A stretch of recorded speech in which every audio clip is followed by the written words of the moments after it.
Good afternoon. It's another episode with Running with Laz. I have difficulty looking at my camera.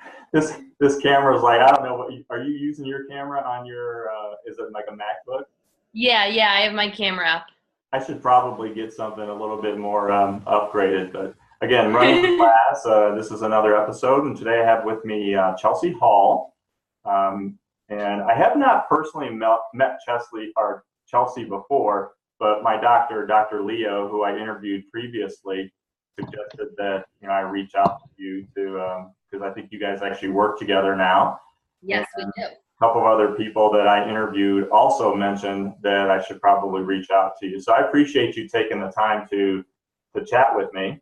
Yes, thanks for having me. Yeah, no problem. I like I said, what I like to focus on is really just bringing people's stories to the forefront, because a lot of times you don't necessarily get to see all these different interviews with runners and hearing of all the different aspects that they have to go through. So, from top runners that win races to back of the pack runners, I love to interview them all because there's a lot of commonalities, but Yes. it's such a great story. So Chelsea, why don't you tell me about yourself? And what I'd like to focus on is probably your background, when you started running. Mhm. Probably looks like just a couple years ago you were right out of high school or something like that. So, Yeah. and I know you work with Dr. Leo, who's helped me tremendously through my injuries. And, I interviewed him a few weeks back, and such a great interview. So I look forward to, hearing what you have to say. So tell me about your background. Yes, so I started running in high school. My grade school basketball coach is the kind of person who kind of got me into it, Beth. She said, you can run really fast up and down the court, so you should do cross country in high school. So I went out for the team, thinking it would keep me in shape just for basketball. And then I was definitely a lot better at cross country and track than I was at basketball. So kind of just shifted my focus and focused on running there. So did pretty well in high school, and I was able to continue running at the collegiate level for the University of Kentucky. I was coached by several coaches there, but I credit a lot of my success there to the coaches I had my last 2 years. Coach Edric Florial and Haken DeVries, they came in my last 2 years and completely turned our program around and turned my running career around. So I focused on distance there. 5K, 10K was my specialty in track. And I was surrounded by a lot of other good runners at that time, Callie McCumber specifically and Haruni Wajaratney. And we were able to kind of push each other and achieve some pretty cool things there. And then after that, my career there ended. I went to physical therapy school at Ohio State, and I kind of needed a little bit of a little break kind of from competitive running there, just to get a few things in order with myself and to focus on school and becoming a physical therapist. And now I'm currently training for the Boston Marathon in a couple short weeks here. And so, yeah, that's kind of my short little running background there. So are you from the area Yeah, originally? from Medina. Oh, okay. What high school did you go to, Medina? I went to Walsh Jesuit, actually. Oh, okay, great. Uh-huh. Awesome. I was coached by Connie Gardner there, the famous ultra marathon lady. Yeah. Was my coach. So she's the one that kind of got me into the long distances there. Yeah. Now, the reason that you went from basketball to track and cross country, you were not good in basketball, or you just felt that you were better suited for running? Yeah, I was definitely better suited for running. I played basketball actually up to my junior year, and then kind of just quit and focused on running there. But yeah, I just to prevent injury or anything, I was a little smaller on the court, but so just kind of focus more on running there. So. Well, that's my youngest daughter's background too. She was, both my daughters ran cross country, but my youngest daughter, she was more of a soccer player when she was younger, and then played basketball. She absolutely loved basketball. Uh-huh. she always seemed like she was the tallest for a while. And then, as she started getting a little older, like seventh grade, some of the other girls started really, getting much taller than her. So she was like, Yes. maybe I'll just stick with running. Uh-huh. Uh-huh. But, so, interesting because I have interviewed a couple of other people kind of had that similar story where they actually played basketball. And then for whatever reason, they just thought they were better at running. So they went off to the track team and cross country and everything and just, like, okay, I like doing this more than I do playing basketball. Yeah. Maybe it was more like, individual, even though it's a team sport in high school and, middle school with cross country, it's still more of like an individual thing. So, so you mentioned you're running Boston. Have you run Boston before? Or is this going to be your first shot at it? This will be my first shot, yes. Nice. I ran one other marathon. I did Columbus in 2016, and that's what qualified me for Boston. And then I just kind of wanted to get back into a little bit more training competitively. And I thought Boston would be kind of a good challenge. It's something that I've always kind of wanted to do. And then my husband's like, yeah, you should do it. So we kind of decided together that it would be kind of a good challenge. And yeah, so first timer. So how did you do in Columbus? Did you feel pretty good about it, or you were just kind of going in not really with a time? I mean, I know you're super fast, so you probably had some type of time goal, I would think. Yes. So going into Columbus, actually, honestly, my goal just for that whole marathon training was to keep healthy. I have been riddled with injury kind of in the past. My collegiate career was just a lot of injury, more injury than I was healthy. So my goal was just to kind of make some changes and be able to stay healthy and be able to get through the training and then get through the marathon. So honestly, I really did not have a goal time in mind for that one. It was more just kind of see how I feel with my first one and going from there.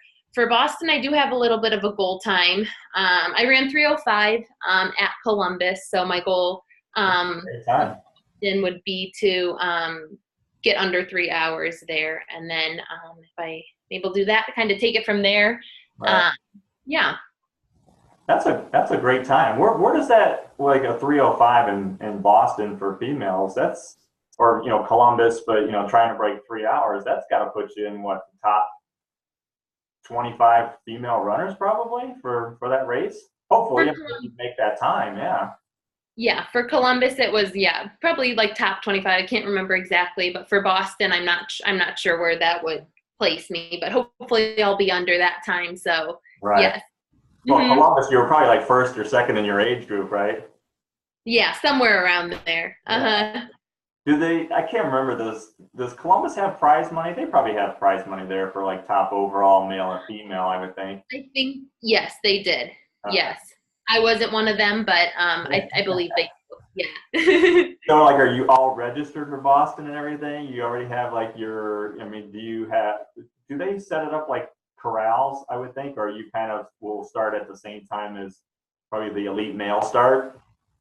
I think it is a little bit of a corral system there. I don't think I'll be starting when like the elite females start. I think I'm like maybe the group after. I'm not exactly sure. They haven't given us these details exactly yet. So okay, yeah, because I think what I saw before was that I think the elite females start first, and then maybe like, I don't know, 15, probably a little bit longer, maybe even a half hour later, then the elite males start.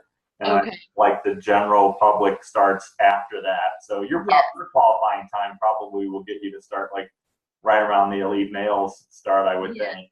So, yeah. It would be a great experience for you, I think. I was talking to somebody who actually interviewed her, and she lives in Boston. And she ran Boston last year as a charity runner. And, her longest run was like 15 miles. So she wasn't training for it at all. And she's like, next year I'm going to come back and I'm really going to train for this thing. And, in Boston, it's like everybody just says the marathon. They don't even have to say the Boston Marathon, but they know what, they know what you're talking about. Yes. It's kind of funny when you tell someone you're a runner, they're like, have you done Boston? So now I'll finally be able to say, yes, I have. So you started running in high school? Was that, or you always been kind of a runner, but it was mainly just, I mean, you obviously played sports, so that kind of helps. Yeah, so I just played a bunch of sports growing up. I did gymnastics, I did swimming, I did basketball, I did volleyball, so kind of everything my parents just threw me in. And then, yeah, my basketball coach is like, you need to do cross country. So she's kind of the one that inspired me and got me on that track, or else I don't know if I would have really discovered it there. So, Right. Yeah, mhm. so it's such a similar story to my youngest daughter. She did like the gymnastics, the swimming, did all that, and now she's a teacher, so she's kind of just settled in on running. And I don't know if you're doing St. Malachy's this weekend, but it's the 5 mile and the 2 mile, so you're probably not doing some of those shorter distances. Yes, I did the Mill Creek half marathon last weekend. Um, Super pretty, super hilly too. Yeah, I heard. I saw a bunch of people from the Medina County Roadrunners that actually did that race, and Yeah. that's a lot of the theme that I saw was that it was just a real hilly course and not Mhm. a great course for fast times or anything like that. Yes, it was a good like challenge, I'd say, because Boston has like some rolling hills and downhills, and that definitely um, was a good challenge to get me ready for Boston. Yeah. So How'd you do? Did you feel like did you go into it like trying to run a hard pace to actually like place as high as you can, or you were using more of a training run for Boston? So I was using it as just getting a good hard effort in. I'm kind of seeing a little bit where my fitness was. So I was happy. I ran like a 123, and considering with the hills, I was happy with that. So yeah, just kind of using it as a good hard effort. I was trying to go out hard and see like how long I could maintain it. The last mile was like all uphill, so I definitely was starting to feel it then. But I was happy overall with how that went. That probably was it 123 that was that first overall female? Yes, it was. I was gonna Hmm. say that must have been, especially on that course. I would think even the guys probably ran what maybe 110 at probably I the think the quickest. winner was like 113. Yeah. So Yeah, so wow. it's a tough course, but very pretty. Right. Right. Hmm. You were probably what fifth or sixth overall in the race, if not maybe even a little bit higher. Yeah, I actually think I was eighth overall. Yeah. Hmm.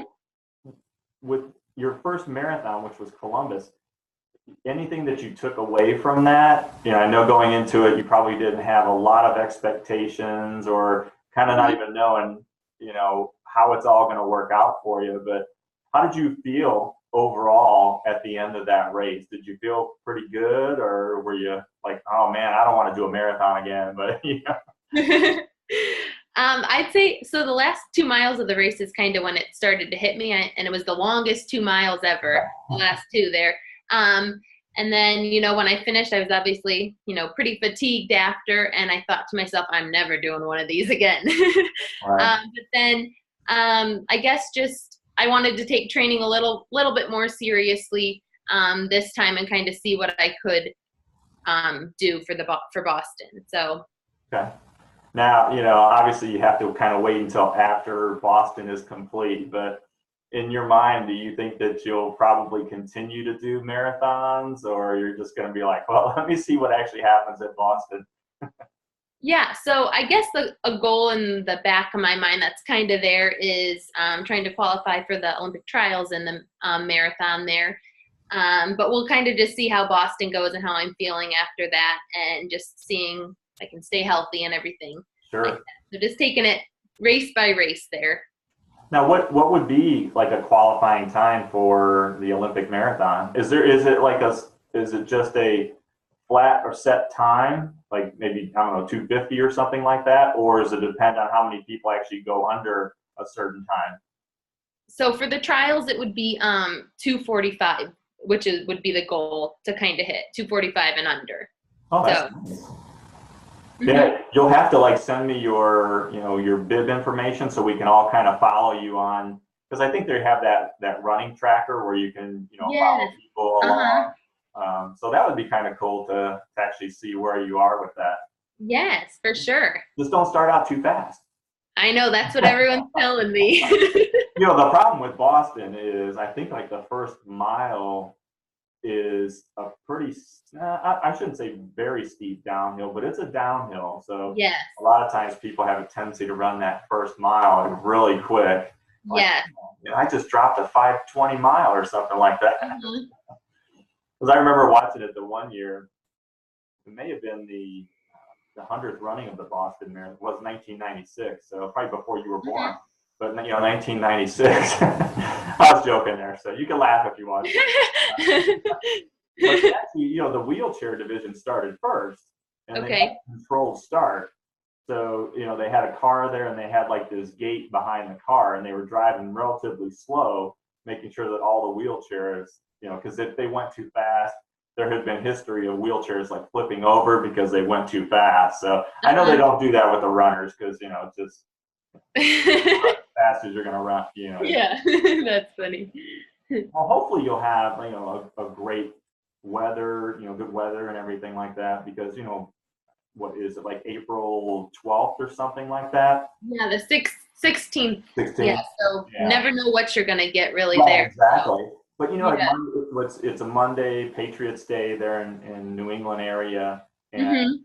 you know, I mean, all the years that I've kind of been watching the Boston Marathon, I don't think I've ever seen it one time where it was like a huge snowfall or anything. Okay. And I've seen it where it's, relatively warm up to like, Uh-huh. 65 degrees at the start of the race, which is pretty hot, so for runners, if you want to run fast, but those elite runners just make it look so simple. And you Yeah. will too, I'm sure. As long as there's not snow, I'll be okay. Right, right. So how was your college running? I mean, did you feel pretty good about it? And did you actually get a scholarship to go to college too? Yes, I did get a scholarship to run at University of Kentucky, and although my career was kind of riddled with a lot of injuries, I had 9 total stress fractures while Wow. I was there. I was able to achieve some pretty cool things.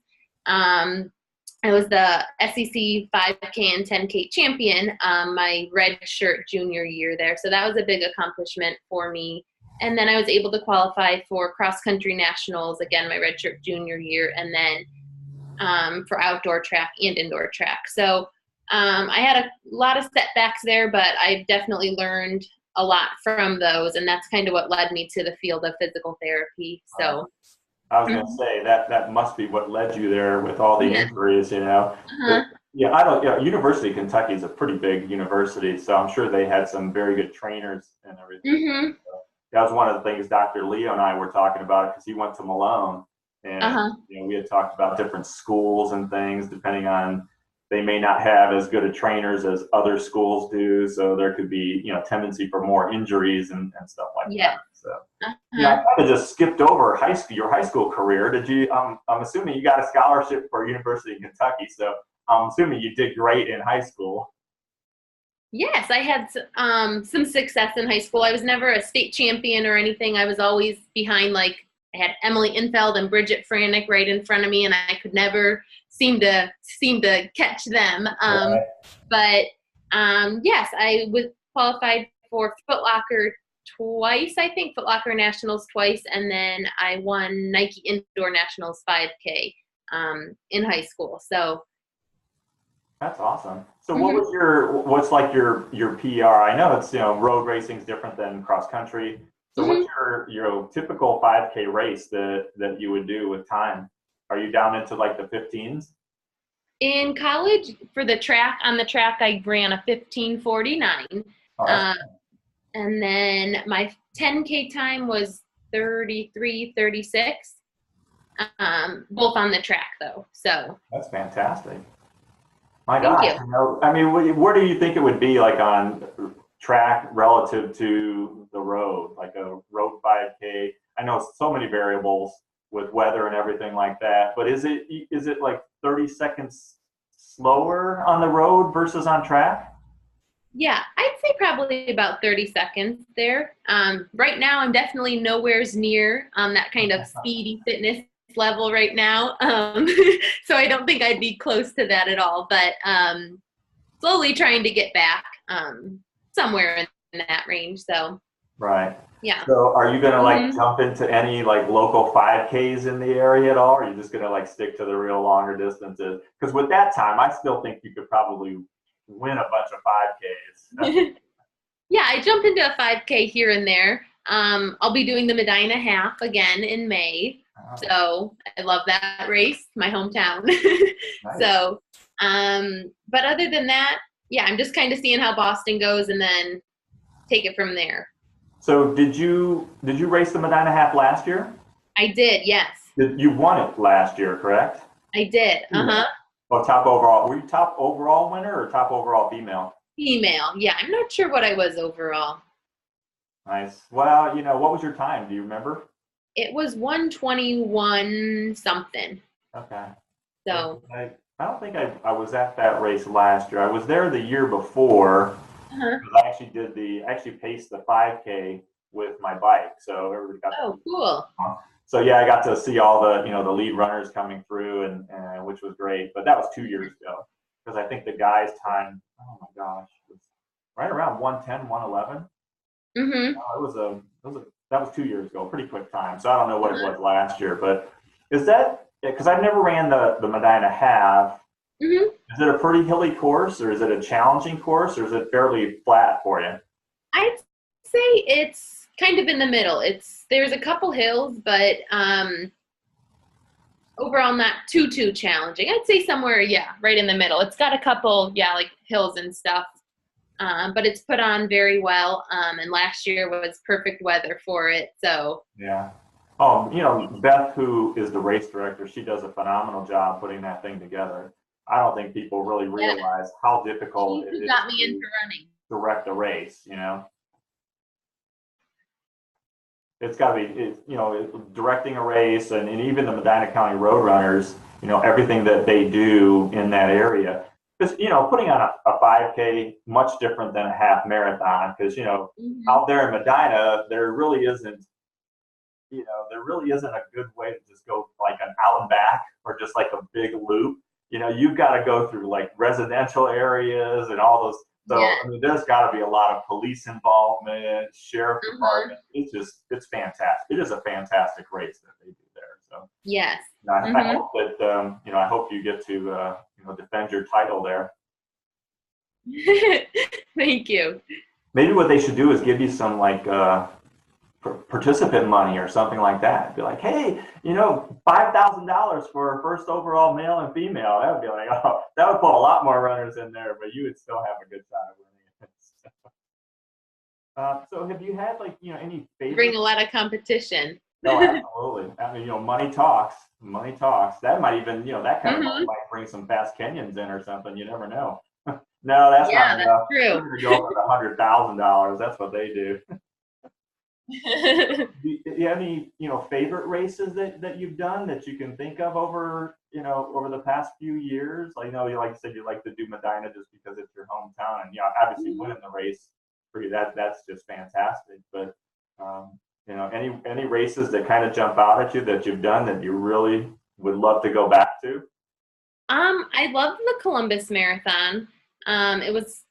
The streets were kind of filled with people. There were bands like every mile. And it's a pretty flat course, so easier to run fast there. So I'm thinking that I'll probably, after Boston, that's kind of in the back of my mind to train hard and try and run a fast time at the Columbus Marathon there. So other than that, I haven't done too many other races. The past couple years, life's been crazy with graduation and everything. So starting a new job. So right, that's awesome. Well, tell me a little bit about the injuries that you had, and then what kind of made you transition into the field that you are in, and then when did you actually start with Dr. Leo?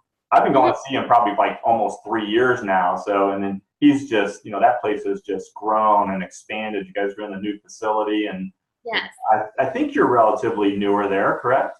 Mm-hmm. Yep, just kind of started.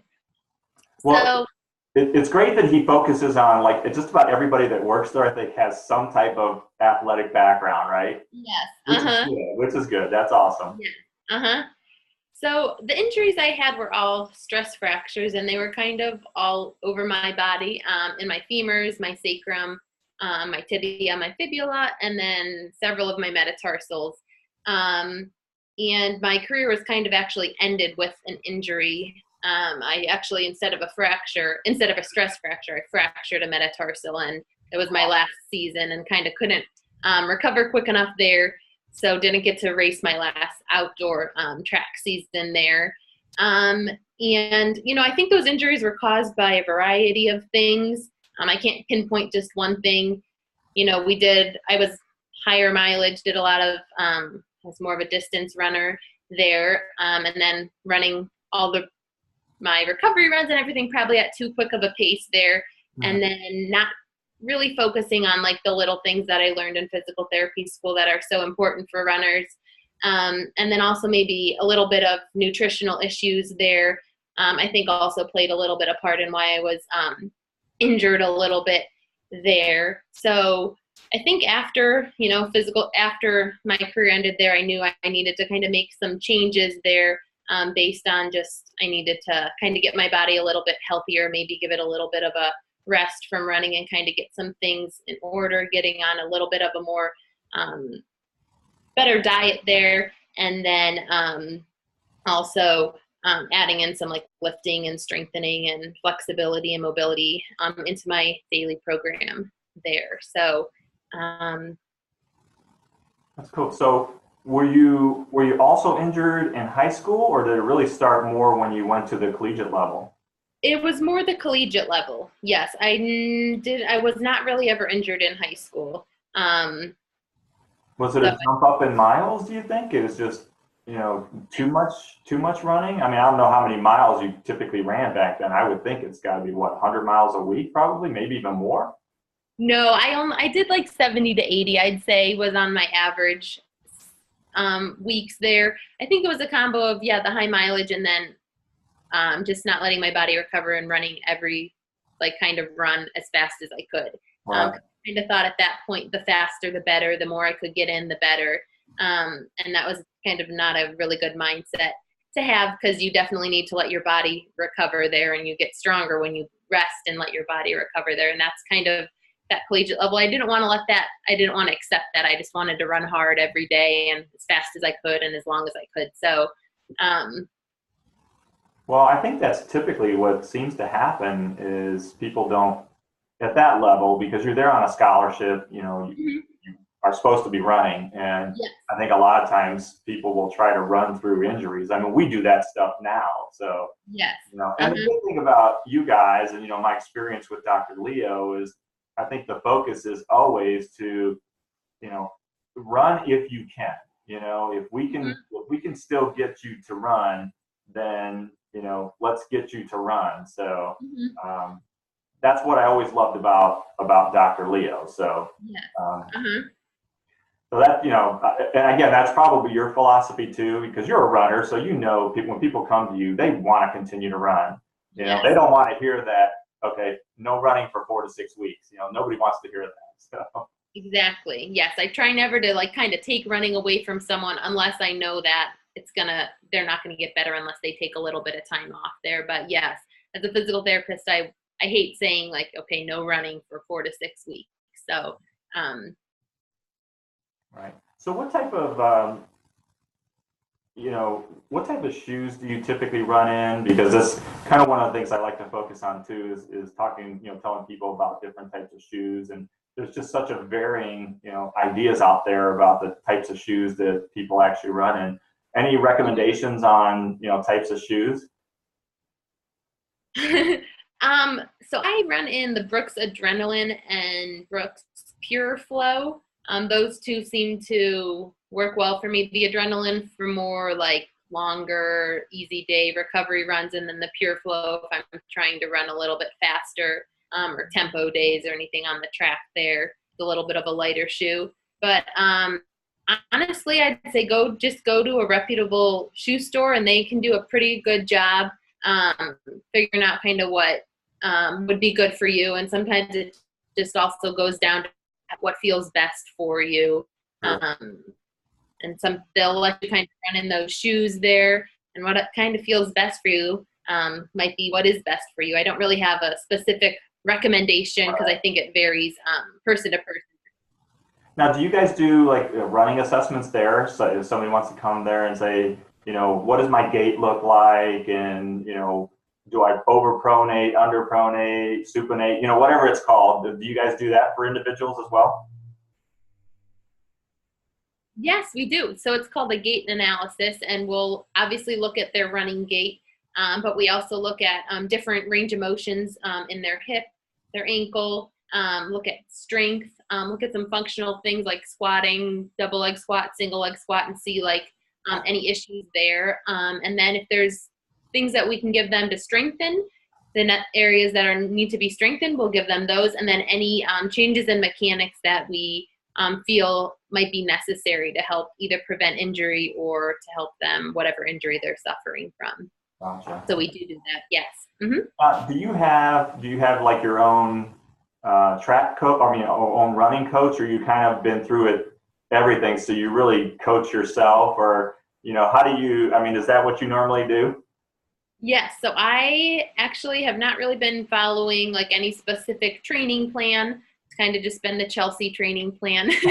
um, so I have like a goal in mind at the start of each week, like which workouts I want to get in, how far I want my long run to be, and then kind of just tailor it from there and try to fit those two things in, and then just recovery runs on the other days there. So I don't have anyone specifically coaching me yet. Probably if I decide to do another marathon and take it a little bit serious and try to qualify for the trials, I definitely would need some help. Sure. Someone to kind of give me workouts and everything and plan my training for me, because I definitely Maybe Dr. Leo could do that for you. Yeah, maybe. Because I think he qualified for the Olympic trials, I believe, Yeah, way back when. So not that he's like, not that he's super old. So he's still a young guy, or he looks really young. Yes. What about nutrition? Do you have a nutrition coach at all, or or do you kind of just follow the Chelsea nutrition plan too? No, I don't. I do not have a nutrition coach. But nutrition is something that I have in school and not since college and stuff. I think it's one thing that I to make a big change. I guess for me, I focus on just getting a lot of healthy fats and proteins in my diet, and then vegetables, and making sure that I get something in my body like pretty soon after a run there. And then just not like depriving myself of anything. I think in college, you have that mindset like the smaller you are, the faster you'll be, and to a point that can be true, but then your body kind of catches up with you, and it kind of, you get run down there. And I think I ran into that a little bit with my injuries.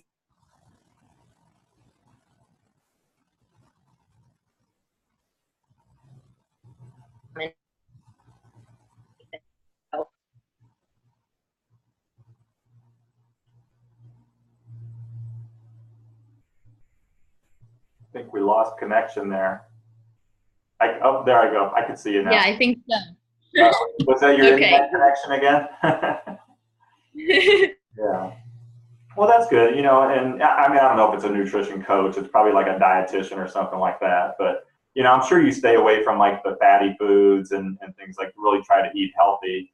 Do you feel like do you eat like 4 or 5 times a day? Because I know like a lot of people, they'll eat like 6 times a day, but, small portions each time seems to work, seems to work pretty well for them. Right now I'm on like this, 7-day juice fast, and but I have a lot of weight to lose. So, somebody that's at their body weight, or their, best, running body weight, it's probably, a good balanced meal, but, I need to drop the weight, but I'm not doing any long distance running at all. So for me, it's just, 5Ks.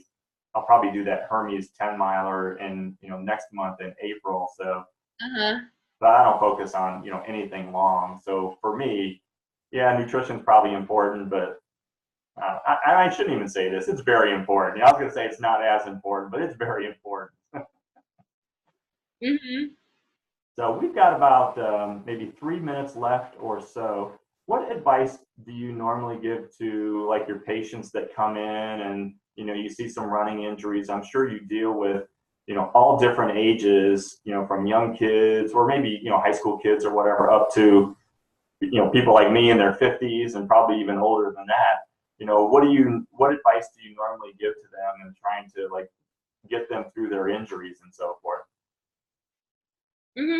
So, one thing that that helped me when I was going through running injuries and everything is finding something else kind of to focus on and finding a good outlet with that, and realizing that you're not just a runner, that you have so many other important things in life that you're contributing towards, whether it's your career, whether your family and that kind of thing, and focusing on that while you're maybe going through the rehab and the running injuries. And then also just, never give up.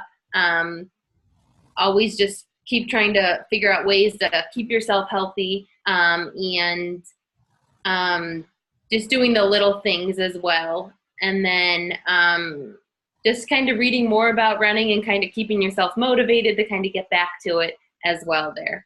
Yeah, just don't, I try to give advice to people is just don't overdo it.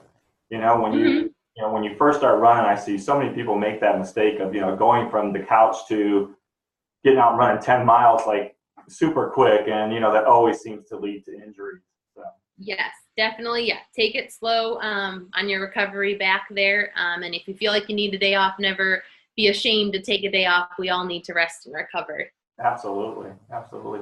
Well, I want to thank you for taking the time to interview with me. I'm going to probably continue to circle back to you guys as well as, Dr. Leo for, advice or maybe even talking 15, 20 minutes. I would love to catch up with you, after Boston to see how you did or how you felt you did. So. Yes, for sure. Thank you so much for having me. It was All right. So fun. This has been another episode of Running with Laz with Chelsea Hall. And thank you very much, and good luck at Boston.